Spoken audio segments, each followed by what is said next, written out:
un pequeño diálogo con Laura Rosillo y Alfonso Jiménez. Yo os voy a presentar un poquito. El modelo de trabajo de la sesión va a ser que les vamos a dar un poco de tiempo para que se expresen un poquito su conexión con lo que es el talento senior. Luego entraremos en un diálogo en la parte de la mesa y luego abriremos el diálogo entre todos para que podamos incorporar las opiniones que queramos tal y cual. Tenemos tiempo para hablar, pero seguramente no va a dar tiempo para contar todo lo que ellos son capaces de contar. Eso también os lo advierto, ¿no? Porque ayer estuvimos preparando un poquito esto, cuando llegó Laura, cuando llegó Alfonso, que llegó un poco más tarde por lo que ha comentado Chema. Ellos creen que, esto no lo están oyendo, ellos creen que lo que preparamos aquí es lo que vamos a hablar, lo que voy a preguntar. No es cierto, ¿no? Yo escuché lo que decían y ahora sobre esto vamos a hacer algunas intervenciones un poco más indagatorias sobre esto. Primero voy a presentar a Laura, que es la que va a intervenir primero. Laura y yo nos conocemos desde hace muchísimos años, desde 2000, bueno, hace muchos, unos cuantos. Antes de la pandemia. Es de antes de la pandemia. Nos parece que hace mucho por eso, fundamentalmente. Ella es una de las pioneras del concepto de gestión de la edad en las organizaciones en el ámbito español. Inventó un concepto que es madurescencia, que hay que decir que ha ido adaptando a lo largo del tiempo. Luego explicaré por qué y cómo lo va haciendo, ¿no? El concepto. Ella es licenciada en Filología, ¿no? Española, si no me equivoco. Sí, hispanista, perdón, sí, ¿no? Tiene una larga carrera, fue funcionaria de la Generalitat en el ámbito de las prisiones, todo hay que decirlo, y luego durante muchos años fue directora de formación de Caixa, ¿no? Durante todo el Estado, con lo cual pues, se conoce muy bien todo el Estado y le gusta especialmente Bilbao. Y a la salida de su vinculación con Caixa empezó a trabajar en el ámbito de la gestión de las organizaciones como una experta en esta materia, en el ámbito específico más concreto de transformación empresarial. Pudimos colaborar en algún proyecto juntos en este ámbito, ¿no? Fundamentalmente. Y ella va a intervenir ahora y va a hacer su presentación explicando un poquito, Laura, ¿qué te conecta con el talento senior? En 5 minutos. Bueno, 5 minutos no vale, ¿eh? A ver, lo primero, se ha dejado la parte más importante de mi carrera profesional, que es la parte final. Yo durante 14 años fui consultora autónoma. Lo de ser autónomo imprime carácter, ¿vale? Tanto como lo de ser funcionaria, exactamente igual. Y con lo cual tengo una carrera profesional bastante moderna, ¿no? Yo empecé haciendo primero en la enseñanza, porque soy hispanista, después pasé oposiciones, mis padres contentísimos, claro, y después me fui a la Caixa. Y después de la Caixa, cuando la Caixa se convirtió en un banco, yo creo que las transiciones laborales son uno de los grandes regalos que nos hace la vida y de las grandes formas de crecer y desarrollarse. Bien, dicho esto, como veis, he puesto un título que tiene mucho que ver con la sala en donde estamos. Ingeniería de carreras, ¿por qué? Porque realmente una de las cosas que yo quiero plantear es que es importante la transformación en todo momento. Todos tenemos ciclos vitales y esos ciclos vitales llega un momento en que se cierran y hay que aceptar que se cierran. Hay que aceptar que empieza una nueva forma de vivir y una nueva forma de trabajar. Yo estoy jubilada desde hace 4 años, tengo 69 años, ¿vale? Cuando digo esto, la gente primero sonríe porque es un número precioso, ¿verdad? Pero después se estremece un poco, porque aquello de decir la edad es como tabú, ¿no? Está como prohibido decir la edad que tienes. Yo me siento muy orgullosa de los 69 años que tengo en este momento. Y porque además pienso llegar hasta los 100. Y por lo tanto tengo por delante casi 30 y muchos años de vida, ¿vale? Lógicamente no me voy a dedicar a hacer ganchillo, que también, sino que realmente voy a intentar seguir colaborando y seguir aportando a la sociedad todo lo que pueda. Bueno, dicho esto, y ya lo ha dicho la diputada y está clarísimo, no hay jóvenes, pero es la primera vez en la historia de la humanidad, desde la peste negra medieval, ¿vale?, que realmente estamos perdiendo población. El mundo, no Euskadi, el mundo está perdiendo población. Y eso, y además me encanta que se haga referencia a la demografía, porque es que es aplastante. Una de las cosas que supone es que justamente tenemos que aportar los que tenemos más de 50 años. Porque es que no hay jóvenes, no hay posibilidad de relevo generacional. Y es más, otra cosa que está cambiando es la percepción de la edad. Resulta que nosotros ahora, con 69 años, yo no me parezco en absoluto a mi madre con 69 años, ¿vale? y además espero que dentro de 10 años tampoco me parezca a mi madre con 10 años más. Eso quiere decir que en lugar de hablar de envejecimiento, olvidemos la palabra, empecemos a hablar de longevidad y empecemos desde muy pronto a planificarla. A planificar, entre otras cosas, porque yo en el momento que me jubilé me cayó la calidad de vida y digamos, lo que eran los ingresos, no os podéis imaginar, ¿no? Si no llego a tener planificado el futuro en ese sentido, y no solamente financieramente, madre mía. Voy muy rápido, porque lo de los 5 minutos es verdad, ¿eh? Vale, bien, somos la nueva mayoría. Somos la nueva mayoría y eso, aquí está la franja, esta es la famosa pirámide de edad de la que hablábamos antes, ¿verdad? Y realmente, fijaros dónde está la franja. Está la franja justamente y esa franja va subiendo, ¿vale? Y la parte baja da un poco de miedo, ¿verdad? Muy bien. Es más, dicen que hay ahora 23 millones de personas de alta en la Seguridad Social. Bien, pues que mirad la estadística. Los ingresos a la Seguridad Social, esa curva tan alta, son personas extranjeras. También hay que tenerlo en cuenta eso, ¿eh? El tema de la caída de la natalidad hace más de 30 años de la caída de natalidad. No es una cosa de ayer, ¿vale? Bien. Voy a pasarlo muy rápido porque lo que me interesa fundamentalmente es esto. Lo que realmente está viejo en este país son las empresas. Lo que las personas evolucionan, las personas maduran. Las personas, todos nosotros intentamos adecuarnos a cada momento vital, ¿vale? Es más, yo no soy una sardina. Entonces, cuando alguien me dice que me conservo bien, le digo que es que no soy una sardina en lata. Es más, ojo con el edadismo, porque es la única discriminación que ejercemos contra nosotros mismos. Y ayer hablábamos con Alberto que una de las cosas que a mí más me preocupa no es el edadismo que ejerzo yo contra mí misma, sino el que ejerzo contra los jóvenes. El edadismo contra los pocos jóvenes que tenemos es gravísimo en este país. Es gravísimo, no puede ser que digamos, es que no se comprometen, es que realmente no tienen compromiso con la empresa. ¿Pero qué dices?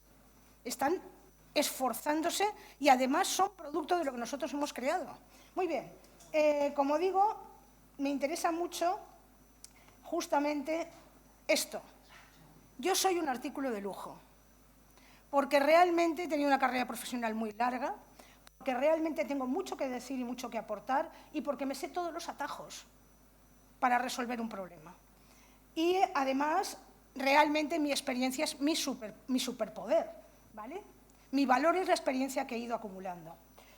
De esto, como luego hablaremos con Alberto en las preguntas, me lo voy a saltar tranquilamente porque sí que me voy a centrar aquí. Por favor, no dejéis nunca de aprender. No dejéis nunca de transformaros. Una de las cosas que luego hablaremos es que lo que cambia en cada ciclo profesional es que no vale lo anterior. No vale lo anterior. No vale vivir del recuerdo. Muy bien, y os dejo mi frase preferida. Una mariposa no es más que un gusano con experiencia. Muchísimas gracias. Te has ajustado al tiempo de manera increíble. Estoy asustado. Los últimos años nunca lo habías hecho. ¿Está pasando algo? Una cosa que no has citado, yo me he equivocado en tu currículum, pero una cosa que a mí me gustaría dejar claro, que tú empezaste tu carrera en el mundo de los ingenieros. Efectivamente. En el Colegio de Ingenieros de Barcelona, en una época muy bonita, estoy hablando del año 74, es que es bueno, y en una época muy bonita porque una de las cosas que decidió el Colegio de Ingenieros es que en las juntas directivas las actas se tenían que redactar en castellano y en catalán. Y yo era filóloga, en aquel momento tenía un montón de asignaturas de catalán y me contrataron para traducir las actas al catalán y como soy tan buena, porque soy buenísima, ¿vale? Luego se me quedaron como secretaria y pude hacer toda la carrera trabajando por la tarde y yendo a la facultad por la mañana. Pero mi primer contacto profesional fue con el Colegio de Ingenieros, con lo cual estoy en casa. Estás en casa, pues bienvenida. Y ahora vamos a conocer un poquito a Alfonso. Alfonso también tiene algo que ver con doctor en psicología, tiene una carrera impresionante, es consejero, ha trabajado en grandes empresas, es consejero actualmente de Atrevi, AEDE, AEDIPE, ¿no? Varias más, fundamentalmente, ¿no? Perteneces a la generación de lo que se llaman los Arturitos, de los cuales en Bilbao tenemos unos cuantos, sobre todo todos conocemos a alguno, formamos esta parte, ¿no? Empezaste en el mundo universitario como investigador, ¿no? Luego fuiste director general, estuviste relacionado, bueno, desde entonces, ¿no? Cuando dejaste la universidad empezaste con el mundo de recursos humanos, durante 35 años estás desenvuelto en este mundo. Fuiste director general de Watson Bayer, ¿no? Después fundaste la empresa People Matters y actualmente diriges Executive Avenue, ¿no? En una posición ya, bueno, de que estás en una jubilación activa fundamentalmente, ¿no? Es autor de, si no me equivoco, 7 libros, fundamentalmente. ¿Me equivoco en el número? No lo sé. No lo sabes, fundamentalmente, ¿no? Y colaboras con el informe Talento Senior de la Fundación Mapfre, ¿no? Últimamente, ¿no? Que está en el 4º informe ya, fundamentalmente, ¿no? Sí, y recientemente has publicado el libro de la segunda carrera, ¿no? Que es un poquito el motivo con el, bueno, has publicado muchas cosas relacionadas con el mundo del talento senior, porque también hablas de todo lo que es la marca senior, tipo de cuestiones, ¿no? Y ya con este anticipo o esta presentación inicial, pues la pregunta es la misma que la Laura, ¿no? ¿Qué te conecta a ti realmente con el talento senior? Muy bien, pues nada, en primer lugar, muchísimas gracias. Voy a contar también qué me conecta con la ingeniería industrial, porque parecería como que no tuviera nada que ver, pero yo iba a estudiar ingeniería industrial. Yo terminé el COU en el año 75, muerte de Franco, tal, y fue el primer año de selectividad en este país. Y yo hice el bachillerato y el COU de ciencias, ¿no? Y de hecho, entonces no había digitalización, entonces tenían que recoger los sobres de matrícula en las facultades, y yo fui a la Universidad de Ingeniería, ¿no? de Industriales, que está ahí en el Paso de la Castellana. Tenía el sobre esperando las notas de la selectividad. Claro, la primera vez que se hacía, pues se tardó bastante, ¿eh? Y en aquel momento, pues, bueno, pues fueron un par de semanas, una cosa así, esperando las notas, que había que adjuntarlas al sobre de matrícula. Yo estaba convencido de que iba a ser ingeniero industrial, como vosotros, ¿no? Y lo que ocurrió fue que, bueno, pues por las tardes jugábamos al fútbol, en el barrio, los chavales tal. Caí en un remate, me di un golpe en la cabeza y perdí la memoria durante 3 días. Cero, no sabía ni cómo me llamaba yo, ni dónde vivía, ni dónde estaba, ni nada. Y luego se va recuperando la memoria desde lo más antiguo hasta el momento del shock, y luego durante 3 días se te borran, ¿no? Ese fenómeno, que se llama técnicamente agnosia total de memoria, me impactó tanto que decidí cambiar la matrícula y estudiar psicología, ¿no? Pero bueno, luego la cabra tira al monte y al final hice una tesis doctoral muy ingeniería. De hecho, mi director de tesis, ya fallecido, era ingeniero. Le hice sobre análisis de voz por ordenador, con lo cual tengo esa conexión con todos vosotros, ¿no? Pero debo decir que también, cuando ya me incorporo en Arthur Andersen años más tarde, en el año 88, pues llegué al convencimiento, siempre en el ámbito people, en el ámbito human resources, en el ámbito de las personas y el talento, que estoy convencido de que uno de los grandes activos que tenemos en nuestro país es las capacidades de ingeniería, ¿no? Creo que es uno de los grandes activos que nos ha llevado donde estamos en este momento, ¿no? Las grandes compañías de ingeniería y de infraestructuras, pues que están peleando en el mundo entero, ¿no? Con lo cual estoy encantado de estar con todos vosotros. ¿Qué me ha llevado a esto? Yo diría que hay 3 momentos, ¿no? 3 etapas. Hay una etapa de consultor de recursos humanos, cosa que he sido durante más de 30 años, como ha comentado Alberto. Empecé en Arthur Andersen ya en la división de gestión del cambio, después me llegó a la separación, estuve en Andersen Consulting, luego Watson Wyatt, luego mi propia empresa, People Matters, donde llegué a tener 40 consultores conmigo, ¿no? Una nómina importante. Y bueno, pues a partir del año, yo diría de finales de los 90, primeros de los 2000, con un poco mi obsesión era todo soportarlo con datos para tener más credibilidad con los clientes, con los comités de dirección, etcétera, pues lo que veíamos era la base demográfica, ¿no?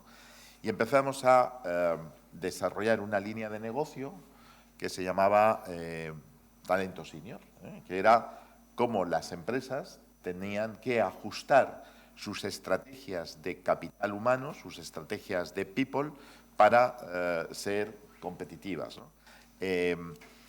Y bueno, no nos hacía caso nadie, era muy innovador, ¿no? Por primera vez Europa tenía que enfrentarse, las empresas europeas tenían que enfrentarse a un desafío que era aprovechar, saber gestionar el talento senior, cosa que no ocurría. Porque nos habíamos dado cuenta que durante muchos años la estrategia simplificada de la mayor parte de las compañías era sacar a los mayores para meter jóvenes pues más baratos, más comprometidos y mejor formados, ¿eh? Y luego públicamente las direcciones de recursos humanos podían decir otras cosas, pero al final lo que tenían eran objetivos de sacar a los seniors, ¿eh? Y ya el problema no es la edad de la jubilación, que hemos visto la slide que nos habéis mostrado, ¿no? El problema es que a los 60 años solamente está ocupado el 46% de la población, ¿no? Es decir, el problema es la cantidad de modelos de prejubilación o distintas, en este momento están instrumentalizados vía despido, que se producen pues, a partir de los 53, 54, 55, 56, 57 años, ¿no? Entonces, bueno, esa fue la primera, es decir, teníamos un equipo ya dedicado a esto. En esa época, pues ya escribimos un libro que se llamaba España 2010, Mercado Laboral, donde hacíamos predicciones. Escribimos un libro que se llamaba El mayor activo, dedicado precisamente al mundo del... Pero junto con otras líneas de servicio que eran las que financiaban económicamente el tener esa línea de pensamiento. El segundo momento fue la pandemia. Yo en el año 2020 hice un proceso de sucesión con 62 años de mi firma y se la vendí a la siguiente generación de profesionales, de socios que compraron mi capital, ¿no? Un poco el modelo Arturo, pero trasladado a una firma pequeña de 40 profesionales, ¿no? Esta operación la hicimos el 21 de febrero del 2020, a 3 semanas antes de la pandemia, ¿no? Y a partir de ahí, pues me quedé, inicialmente firmamos un contrato mercantil para seguir ayudando al negocio, pero era inviable porque entró la firma, pues como casi todas las compañías en aquel momento, en una situación de crisis, sobre todo compañías de circulante, no de inmovilizado, ¿no? Entonces, bueno, pues aproveché la pandemia, ¿para qué? Pues para leer libros, ¿no?, normalmente norteamericanos, sobre la segunda carrera del profesional, ¿no? La segunda carrera, y de ahí cogí el concepto de la segunda carrera, ¿no? Pero para aplicarlo para mí mismo, ¿no? Hay mucha literatura, especialmente en América, de lo que puede hacer un profesional o un directivo el día después, ¿no? De todas las alternativas que puede hacer, con lucrativas y no lucrativas, ¿no? Por lo tanto, fue un ejercicio más introspectivo, más de reflexión, cuya conclusión está muy en línea con lo que ya ha dicho Laura, ¿no? Es, uno, hay que seguir activo hasta que te mueras, ¿no? Para mí el ejemplo es Goya. Goya nació en el siglo XVIII, 1740 y tantos, vivió 82 años en aquel momento, ya vivió a muchos reyes, vivió la Guerra de la Independencia, murió en Burdeos y 3 semanas antes de morir, con 82 años, vendió su último retrato, su última obra. Es decir, hay que seguir activo, y si es con remuneración, mucho mejor, toda la vida. Dos, esa etapa de la vida es distinta, no es lo mismo la vida ejecutiva, la vida en la empresa con un contrato por cuenta ajena que esa etapa. Y tres, también lo ha dicho Laura, fundamental meter el aprendizaje. Claro, hoy las técnicas de estudio de psicología son mucho más avanzadas que cuando yo estudié, en los años 70, pero hoy tienes las resonancias magnéticas que te muestran la actividad cerebral, el movimiento de las neuronas, ¿no? Las sinapsis neuronales, que en el fondo son transmisiones eléctricas, como sabéis, ¿no?, como ingenieros. Entonces, esa es muy interesante porque cuando tú a una persona le estás haciendo una resonancia y le pones a que aprenda algo, a que aprenda algo que no sabe, el cerebro empieza a explotar Se produce una gran ebullición. Y es fundamental para mantener las funciones cognitivas la introducción de aprendizaje. Me da igual de lo que sea, pero hay que introducir el aprendizaje de manera permanente porque es el mejor entrenamiento, es el gimnasio de nuestro cerebro. Entonces, aprender siempre. Entonces, a partir de ese momento, pues me convencí, lógicamente, de seguir activo, ¿no? Y la tercera etapa es la actual, ¿no? Y es que apliqué a varias firmas de Headhunter y hubo un Headhunter francés que yo no lo conocía, bueno, apliqué a 6 firmas de Headhunting internacionales y hubo una que me llamó, que se llama SK News, una firma de origen, de origen francés, presente en todo el mundo, que dice, mira, el headhunting durante muchos años ha intermediado en directivos. Buscar un directivo, un director de logística, un director de producción, un director general, directivos. Pero en Europa se van a producir un hecho demográfico, es que van a salir en los próximos años 1 millón de directivos, que se van a poder aplicar en otros roles, como consejeros, como senior advisor, como interim managers, como miembros de un consejo asesor, que es una figura a explotar, y queremos también hacer una intermediación en esas segundas carreras. Claro, acababa de leer sobre el tema, me interesó mucho, y en noviembre del 2020 me incorporé a una nueva etapa por cuenta propia, esa es la gran... Bueno, yo ya llevaba en cuenta propia pues desde mi época empresaria, ¿no? Desde el año 2003, con lo cual ahí administrativamente no tuve que hacer ningún hecho relevante. Entonces, ahora mismo pues colaboro ¿y qué es lo que hago en el día a día? Búsquedas de ese tipo de profesionales, ¿no? ¿Para quién? Pues para empresas familiares, para grandes compañías, para fondos de private equity que están creciendo muchísimo. Yo creo que es una de las nuevas realidades del mercado, desde el punto de vista de la demanda.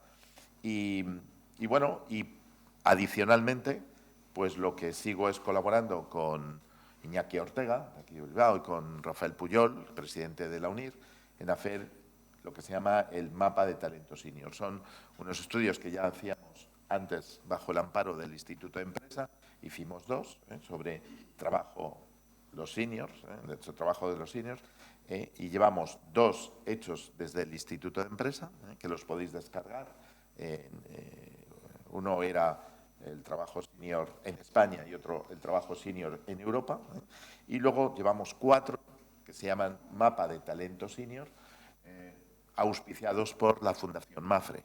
En este momento pues estamos elaborando el 5.º mapa, el 4.º lo presentamos en el mes de octubre con Carmen Calvo del Consejo de Estado y el presidente MAFRE, Antonio Huertas, y el 5.º lo estamos elaborando en este momento, donde vamos a hacer por primera vez predicciones de 5 años, es decir, cómo va a ser el mercado senior, cómo va a ser en el año 2029.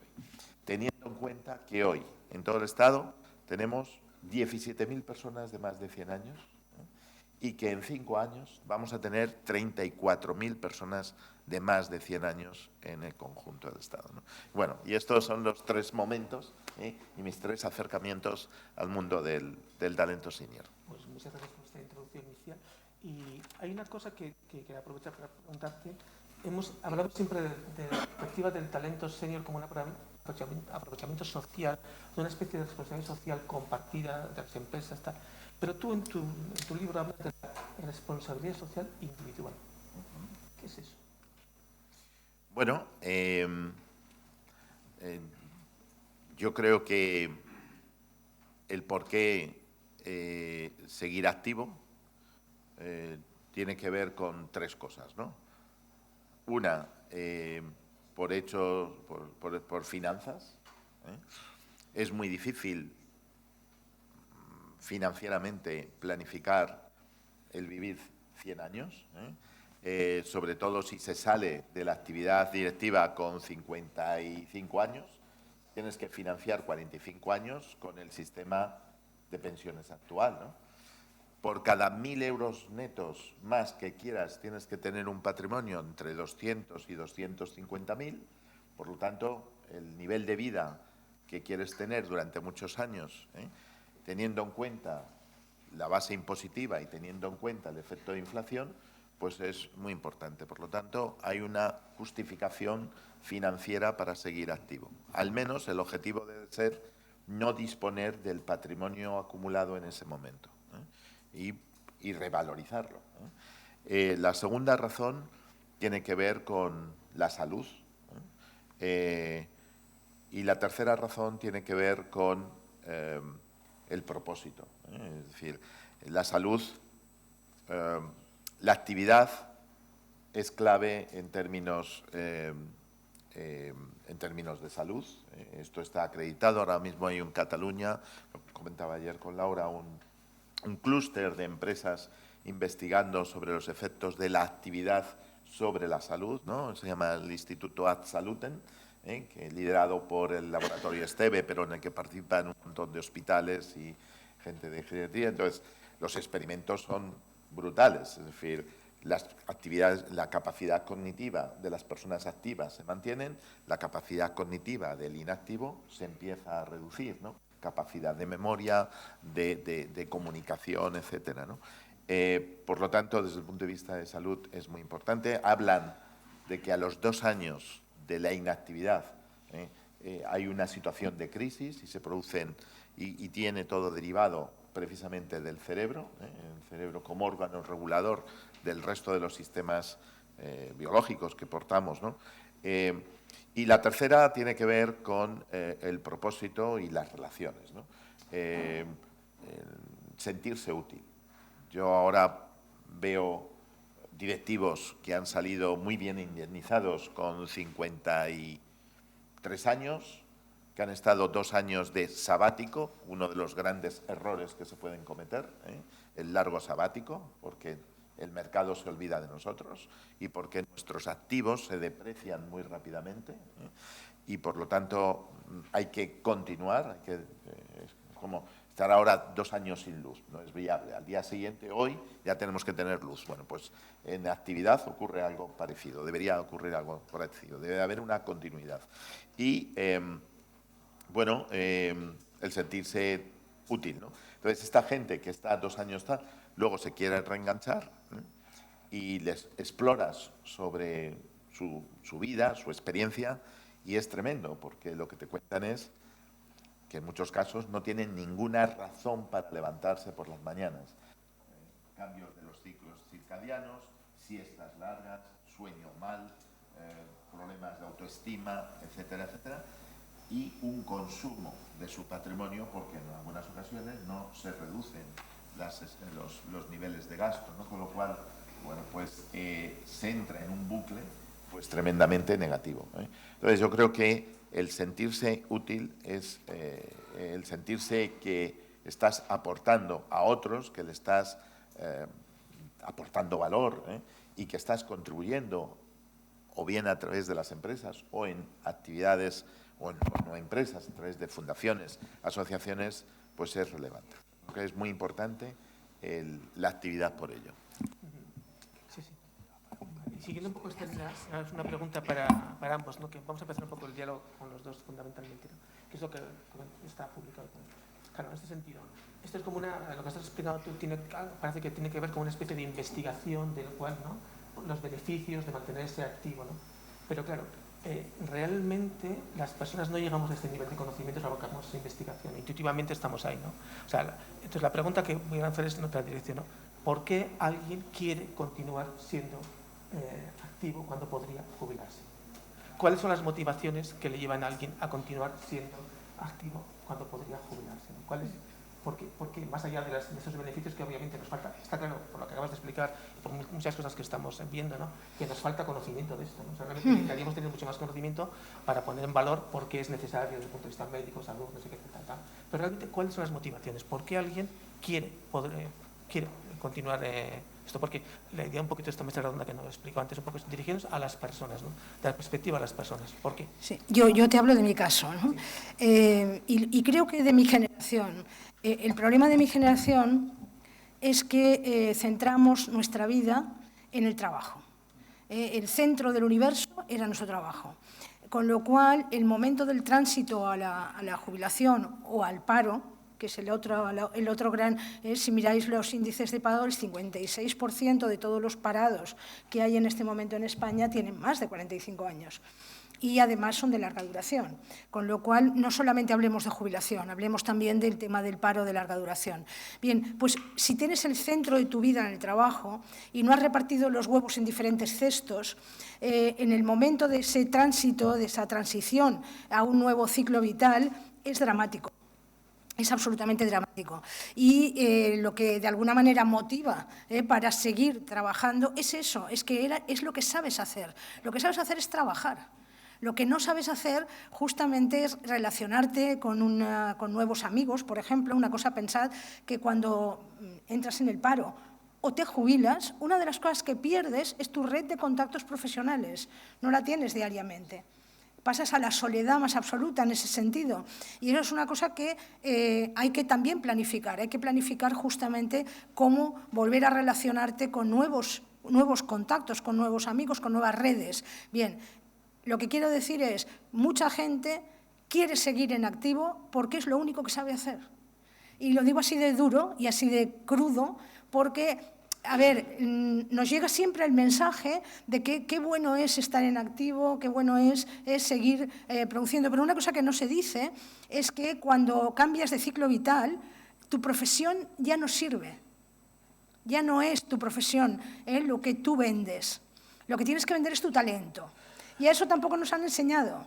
Sabemos muy bien cuál es nuestro oficio, pero desconocemos la mayor parte de nosotros cuál es nuestro real talento, qué es aquello que podemos ofrecer que no tiene que ver con un salario a cambio. Y eso es lo que hay que trabajar también. Con lo cual, yo creo, ya digo, hoy hablo de mi generación, no hablo, afortunadamente, yo siempre digo que yo soy bimillennial. Bimillennial porque he vivido en 2 milenios, no por nada. Pero al margen de que haya vivido en 2 milenios, lo que yo tengo muy claro es que una de las cosas que me ha cambiado es que a mí me cuesta ahora adscribirme o comprometerme con una empresa. A mí si me levantáis los rizos, aquí tengo la estrella de la Caixa a fuego, ¿vale? Yo amaba mi trabajo, ¿vale? Ahora no puedo comprometerme con una empresa, pero sí puedo comprometerme con un proyecto. Y eso es muy millennial, muy millennial, ¿vale? O muy Z, si queréis. Y eso yo creo que es lo que dará un poco el futuro de los nuevos jubilados. Pensad que la generación X está empezando a jubilarse también, ¿eh? Hablamos de los boomers hace la pera que nos hemos jubilado, ¿vale? Ahora son los X los que están en la puerta de entrada. Y esos ya no tienen tampoco tan claro que el trabajo es el centro de la vida, con lo cual cambiará seguramente la motivación. Y tiene que ver con un reto, con tener un nuevo proyecto, tener realmente una nueva curiosidad que explorar, ¿vale? Estás hablando de combinar, claro, estás hablando de una transición a lo que es la esfera de la jubilación. O del paro, por lo tanto, autoempleo, ¿eh? Autoempleo. Y es una cosa que quiero decir que también, como estamos comentando ayer, la idea un poquito de la formación, ¿no? Del cambiar, ¿no? O sea, que la transición representa un cambio y que en un momento determinado que tú has perdido una posición concreta, tú decías que lo más saludable es otra cosa. Sí, otra cosa que hay que pensar antes, ¿no? Y que hay que planificar antes, porque no puede ser que al día siguiente vayas a tener ya la oportunidad de estar como senior advisor o como de otro proyecto. Pero yo, antes de nada, me gustaría diferenciar actividad o inactividad de jubilación. Es decir, pensemos que la jubilación es un hecho, digamos, administrativo, ¿no? Que es el cobro de unos derechos acumulados. Y no tiene nada que ver con la inactividad. O sea, y hablamos de jubilación de una persona que ha sido prejubilada, que en realidad ha sido, entre comillas, despedida, ¿no? Con los modelos actuales. Entonces, la jubilación es cuando se accede a la jubilación. Entonces, puede haber inactivos no jubilados, o puede haber jubilados activos. De hecho, existe la figura de la jubilación activa. Yo soy un ejemplo. Yo me jubilé activamente en julio del año pasado, ¿no? Entonces, a mí me parece más importante hablar de actividad o inactividad, ¿eh? Otra cosa es el hecho administrativo de si está ya en el sistema de prestaciones de la Seguridad Social, ¿no? Entonces, la inactividad, bueno, pues hay que evitar, ¿no? Entonces, se queda... el concepto de segunda carrera para mí es desde que se sale en un trabajo por cuenta ajena, pues con un profesional que sale de un trabajo por cuenta ajena que tiene más de 50 a 55 años, la buena noticia es que las fechas están ampliándose, ¿no? ¿Hasta cuándo? Pues hasta que el mercado te reconoce valor. Y luego hay una nueva etapa que puede estar... Ahí ya, lógicamente, es muy difícil también poner fecha, ¿no? Porque depende de cuándo el mercado aporta valor por lo que le puedes ayudar, ¿no? Puede ser un periodo de unos 15 años, ¿no? Y en esos 15 años, pensemos entre los, así a bote pronto, entre los 55 y los 70. ¿Por qué cojo los 55? Porque es cuando va a ser no imposible, pero sí más difícil el tener un trabajo por cuenta ajena, ¿vale? Y por lo tanto, si quieres seguir activo, tu único carril, tu único refugio es el autoempleo, es pasar a la figura de autónomo. Fijaros, en España en este momento hay 3.300.000 autónomos, de los cuales 1 millón son seniors, tienen más de 55 años. Ese millón, hay autónomos que han sido autónomos siempre, el señor del bar, del taxi, el empresario, etcétera, el que ha sido autónomo toda la vida, pero hay unos nuevos autónomos, que son esos profesionales que dejaron, que salieron del mercado, que han intentado reengancharse al mercado por cuenta ajena y no lo han logrado, y que su única alternativa es ser autónomo. ¿Y hasta cuándo? Pues hasta el momento de la jubilación, en la mayor parte de los casos. Algunos pocos siguen con la jubilación activa y otros, depende del nivel de ingreso, ni siquiera tienen que tener jubilación activa, porque sabéis que hasta el salario mínimo interprofesional puedes, digamos, emitir facturas, pero no tienes por qué estar dentro del régimen de autónomos, ¿no? Bien, en definitiva, están activos, que es lo que nos importa, ¿no? ¿Y cuándo? Bueno, pues cuanto antes. Si es relevante el que haya continuidad, lo que significa que 2 o 3 años antes es bueno hacer un ejercicio de reflexión, en el cual, primero, partamos de realmente qué aportamos, qué valemos, cuál es nuestro talento, qué podemos ofrecer al mercado. Y un profesional tiene 4 cosas que ofrecer al mercado, 4 cosas. Conocimientos, sabes cosas, te has formado pues en la escuela, en distintos programas, etcétera, etcétera, en las propias empresas. Tienes experiencias y cada profesional tiene sus experiencias. Hay profesionales que han montado cosas nuevas, hay profesionales que han trabajado en compañías de socios, otros en compañías de fondos, otros en grandes compañías. Tienen experiencia, unos han abierto mercados internacionales, otros han cerrado fábricas, cada uno tiene experiencias, y que pueden ser útiles para alguien. Lo tercero que tiene es una marca personal, que al final las marcas personales es lo mismo que las marcas corporativas, son notoriedad, cuánta gente te reconoce, y reputación, con qué valores se te asocia. Y la cuarta cosa que tienes es una red de contactos. Lo más difícil de valorar es lo último, la red de contactos, porque como ha dicho Laura, el 90% de la red de contactos son redes de contactos de tu vida profesional, que son fake, porque no son tuyos, son de tu puesto, ni siquiera de tu puesto, son de tu presupuesto. Y el 90% de esos contactos el día después desaparecen. Por lo tanto, hacer una valoración de esos 4 activos es muy importante. Primer punto. Segundo punto, ¿qué alternativas tienes? Y empezarte a preparar para esas alternativas. Esa preparación puede implicar formación, esa preparación puede implicar ampliar tus relaciones hacia ese mundo. Es decir, hay que prepararse, no es lo mismo emprender, hacer emprendimiento senior, que irte al mundo de los fondos, que irte al mundo de los consejos o directamente irte al mundo de las fundaciones y el trabajo pro bono. Es decir, cada una de esas cosas hay que pensarlas y gestionarlas. En el libro último de la segunda carrera lo que hago es una descripción de todas esas variantes, de todas esas alternativas.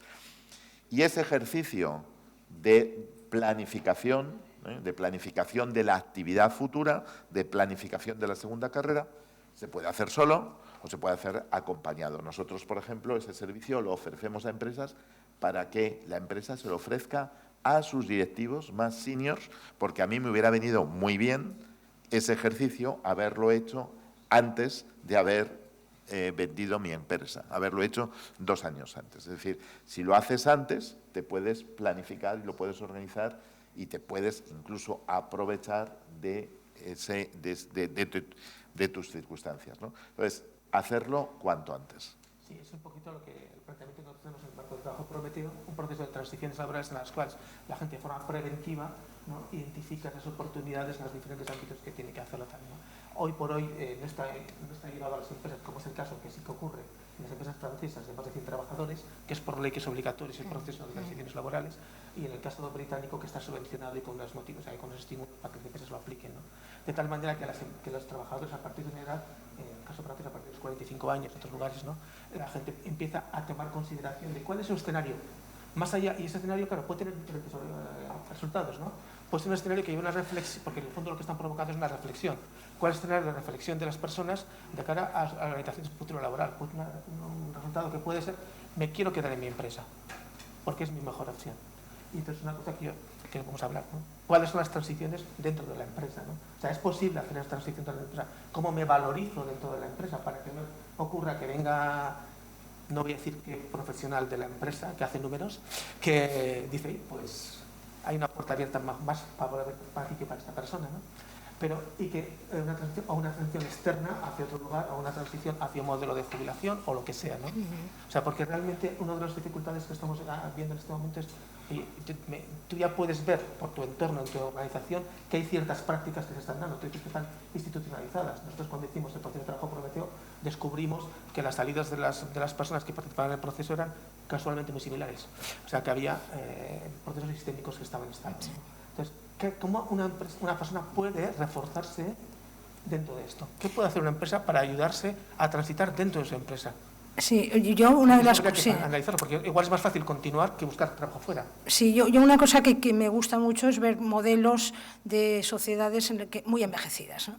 Y quiero sacar el tema de Japón porque creo que vale la pena.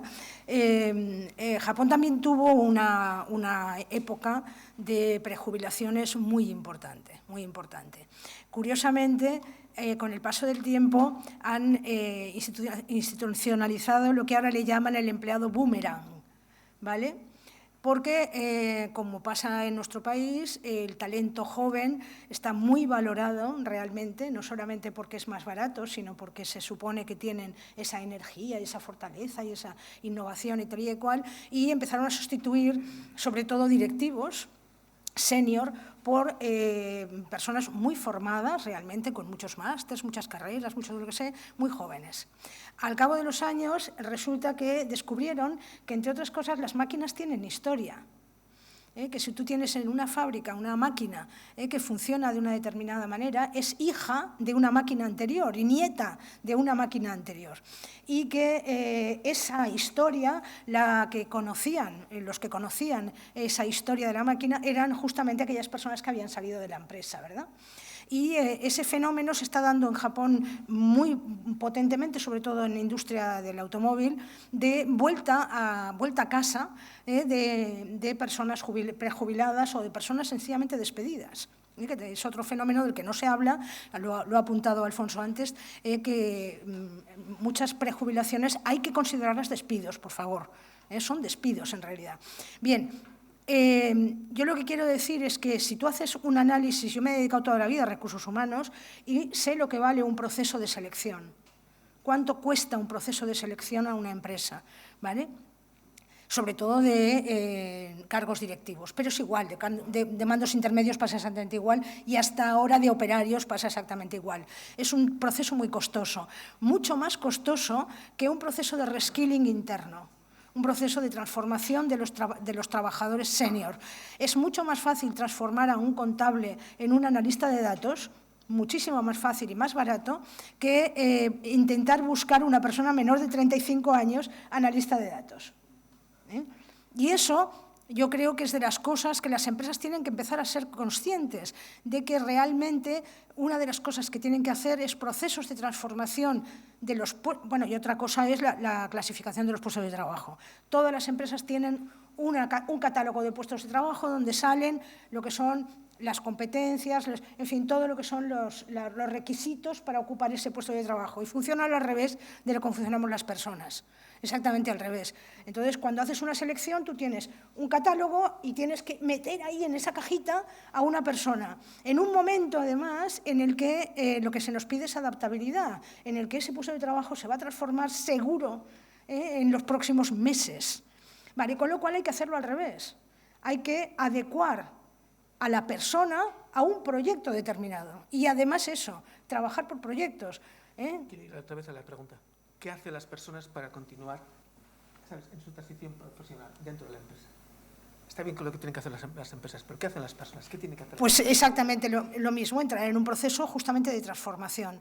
Y eso es muy duro, eso es muy duro. Las personas tienen que entrar en un proceso de transformación. Sí. Sí, las personas, a ver, yo creo que es mucho, o sea, es más relevante intentar cambiar las políticas de la empresa para aprovechar el talento senior durante más años, eso por supuesto, pero es verdad que las personas… Yo, por ejemplo, ahora mismo… ¿Cuánta probabilidad es ese cambio? Bueno, es muy lento, está siendo muy lento. Está siendo. Se está produciendo, pero es muy lento. ¿Qué es lo que pueden hacer las personas? Mirad, hay un ejercicio que está haciendo ahora mismo una importante compañía de seguros en nuestro país. Ya se ha dado cuenta de que a la hora de abordar el talento senior no se puede dar el mismo tratamiento a todos los seniors que tiene dentro de la compañía. Entonces, está haciendo como trajes a medida para distintos colectivos, donde uno de los elementos clave es, lógicamente, el desempeño y la ilusión. Es decir, es verdad que a lo mejor muchas veces las compañías no generan los mecanismos motivacionales como para estar comprometido con el mismo nivel de ilusión y de entusiasmo que cuando te comunicaron el primer día que ibas a trabajar en una empresa, ¿no? Eso es muy difícil de mantener, ¿no? Pero pasar de ahí a considerar que es una maldición bíblica tener que levantarte por la mañana para ir a soportar a tu jefe, bueno, pues hay una distancia. Es decir, entonces, todo lo que tiene que ver con positivismo, con ilusión, con apuntarte, con meterte en proyectos, con…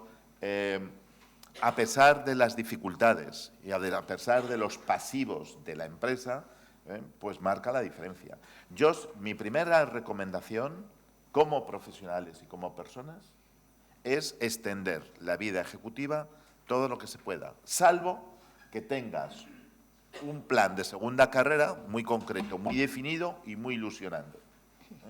He visto como casos, bueno, como el caso de Laura, a lo mejor mi propio caso, ¿no? Yo ahora mismo pienso, honestamente, que estoy en el proyecto más ilusionante de mi vida. Fijaros, no es mi proyecto los lideré durante 17 años, ¿no? Pero, sin embargo, estoy disfrutando con esta transformación porque pienso que estoy ayudando a personas a reflexionar sobre su futuro, estoy ayudando a una transformación en las empresas. Incluso, ojalá también podamos ayudar a las administraciones a pensar en ello y a hacer políticas públicas que incentiven la actividad.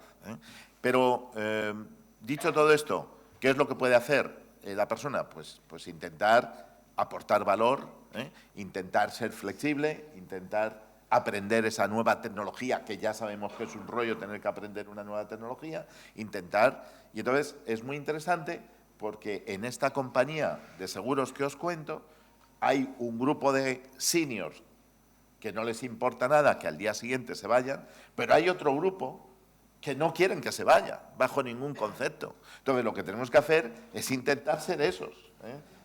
Entonces, Yo lo que sí creo es que, de verdad, salvo que se tenga un plan B muy claro, muy ilusionante, muy seguro, intentar mantener la vida ejecutiva todo lo que se pueda, porque el balance entre retorno económico, riesgo y dedicación no es malo. Yo sé que la vida ejecutiva, la vida profesional y ejecutiva tiene pasivos, tiene madrugones para hacer ese viaje, tienes jefes tal, pasan cosas, los cambios continuos, la nueva tecnología, los líos. Pero el balance final no es malo, ¿eh? Por ejemplo, esos 4 activos que tenemos como profesionales, la producción de esos activos es mucho mayor cuando se está en una posición ejecutiva que cuando se está solo como autónomo. Es decir, adquirir nuevos conocimientos es muy complicado, tienes que dedicar tiempo y esfuerzo. Durante la vida profesional en una empresa, la empresa te está aportando, los proveedores te están aportando, los equipos te están aportando conocimientos. Las experiencias se tienen en la vida ejecutiva. La marca la tienes mucho más fácil de alimentar desde una posición ejecutiva. Y las relaciones, insisto, vienen por la vía ejecutiva. El día después todo es mucho más complicado. Entonces, yo creo que como país lo que tenemos que intentar entre todos, desde el punto de vista de personas, es acercar el momento de la inactividad al momento de la jubilación. Y si lo podemos alargar, mucho mejor. Pero nuestro reto no es, yo creo que el debate no debe ser la edad de la jubilación, que también es un tema técnico actuarial. Nuestro debate es el momento de la inactividad. Y lo que como sociedad deberíamos valorar negativamente, en vez de celebrarlo con los compañeros de la cuadrilla, es el paso a la jubilación. Yo sé que la jubilación es mucho más sexy, el término, porque viene de júbilo, que el término de actividad, ¿no? Que parece que estás ahí, tal. Bueno, entonces, lo que tenemos que hacer es intentar entre todos, sociedad, personas, empresas, acercarnos. Yo no digo que estemos trabajando hasta los 100 años como Goya, pero por lo menos, oye, hasta la edad de la jubilación, hasta los 67 años como mínimo. Y luego tenemos esa vía para los que tienen vicio, los que tenemos vicio, de irnos a los 70 con la jubilación activa, o a los 85. Sí. Déjame aportar una cosita que tiene que ver con eso, y es a nivel de las personas. Sí, ¿Ir pensando alguna pregunta? Pues vamos a cerrar ya. Vale. Pregunta vuestra. Sí, pero hablando de las personas, justamente, yo una de las cosas que quiero volver a insistir en que el edadismo es la única discriminación que ejercemos contra nosotros mismos, y que eso significa que esa inactividad tiene que ver con ese desprecio de nuestra propia edad. Y una de las cosas que yo siempre, cuando trabajo sobre todo a nivel de personas, siempre recomiendo es: recuerda que tu generación ha sido la que ha inventado Internet. Recuerda que tu generación ha sido la que ha inventado la incorporación de la mujer al trabajo, que es la que ha inventado la revolución sexual, que es la que ha inventado toda una serie de revoluciones, entre otras cosas también la transición política en nuestro país, etcétera, etcétera. Todas esas revoluciones las has hecho tú, ahora te toca otra. Pero es lo mismo, es seguir en la brecha, es seguir de alguna manera intentando estar en la cresta de la ola. En la cresta de la ola personal. Yo ya no hablo efectivamente, quiero distinguir muy bien entre trabajo y actividad. Yo, por ejemplo, en este momento, más del 50% de mi actividad tiene que ver con la actividad de voluntariado, lógicamente. Pero eso es lo que a mí me permite aprender, lo que me permite tener una red de contactos bastante más amplia que hace 4 años, lo que me permite seguir en la cresta de la ola, que es de lo que se trata. Ojo con el edadismo autodirigido, porque yo creo que el gran problema que tenemos en este momento, mucho más que el de la empresa, que también, déjalo correr, pero yo creo que es cada uno de nosotros, y lo digo porque justamente las personas que están ahora prejubilando, los que deciden las prejubilaciones o los despidos, son personas normalmente senior, que esta es otra, y eso vuelve a ser edadismo, vuelve a ser autoedadismo. Estás sacándote de encima a los de tu misma condición. Y ojo, porque eso lo vas a ver venir, ¿eh?